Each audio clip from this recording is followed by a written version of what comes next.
آپ کو یہ جان کر شوق لگے گا کہ زمین پر انسان پہلا رہائش نہیں تھا. ہم سے پہلے یہاں ایک پوری مخلوق آباد تھی جنہیں ہم جن کہتے ہیں، اور تاریخ بتاتی ہے کہ انہی جنات میں سے ایک جن اپنی عبادت کے زور پر فرشتوں کے ساتھ رہنے لگا اور فرشتوں کا لیڈر بنا، ان کا استاد بنا. لیکن جب اللہ نے انسانوں کو بنایا تب کیا ہوا؟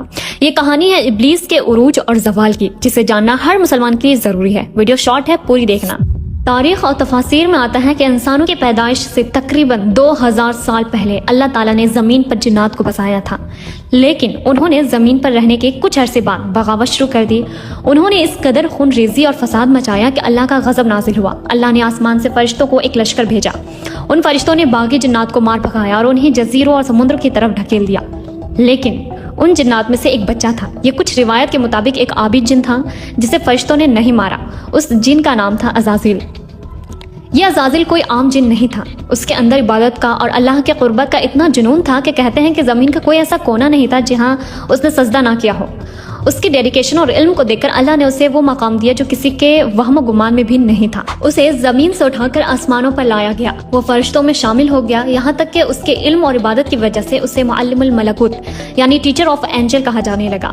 سوچئے، ایک جن جو آگ سے بنا تھا وہ نور سے بنے فرشتوں کا استاد بن گیا. اس کے پاس عزت تھی، مقام تھا، علم تھا، لیکن ایک چیز اس کے اندر چھپی ہوئی تھی جو اسے لے ڈوبی، اور وہ تھی جو ہم سب کے اندر ہے، ایگو.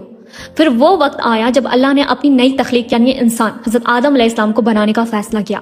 اللہ نے مٹی سے آدم کو پتلا بنایا. جب اللہ نے فرشتوں اور وہاں موجود ابلیس کو حکم دیا کہ آدم کو سجدہ کرو تو سب سجدہ میں گر گئے سوائے ایک کے. یہ وہی عزازیل تھا یعنی ابلیس. اس نے صاف انکار کر دیا. اس نے اللہ سے کوئی لاجک نہیں مانگی بلکہ اپنا لاجک پیش کیا. اس نے کہا کہ میں اس سے بہتر ہوں. تو نے مجھے آگ سے پیدا کیا ہے اور اسے مٹی سے. بس یہ ایک جملہ، یہ ایک سوچ کہ بہتر میں ہوں، آئی ایم بیٹر، اس نے اس کی کروڑوں سال کی عبادت کو خاک میں ملا دیا. اللہ نے اسے دھتکار دیا، اسے رحمت سے دور کر دیا اور وہ شیطان بن گیا. جب اسے جنت سے نکالا جا رہا تھا تو اس نے معافی نہیں مانگی بلکہ اس نے اللہ سے ایک مہلت مانگی. اس نے کہا، اے اللہ مجھے قیامت تک کی مہلت دے. اور پھر اس نے وہ قسم کھائی. اس نے کہا، میں تیرے سیدھے راستے پر بیٹھوں گا اور میں انہیں آگے سے، پیچھے سے، دائیں سے، بائیں سے بہکاؤں گا اور تو ان میں سے اکثر کو شکر گزار نہیں پائے گا. یہ وہ اوپن چیلنج تھا جو اس نے پہلے دن دیا تھا. آج جب بھی ہم کوئی گناہ کرتے ہیں یا نماز چھوڑتے ہیں یا تکبر کرتے ہیں تو یاد رکھیے گا ہم انجانے میں اسی ابلیس کا وعدہ پورا کر رہے ہوتے ہیں. فیصلہ ہمیں کرنا ہے کہ ہمیں عزازیل کی طرح ایگو کو چننا ہے یا حضرت آدم علیہ السلام کی طرح غلطی پر توبہ کرنی ہے. اگر ویڈیو اچھی لگے تو لائک کریں اور کامنٹ میں اللہ پر ضرور لکھیں اور کوشش کریں ویڈیو شیئر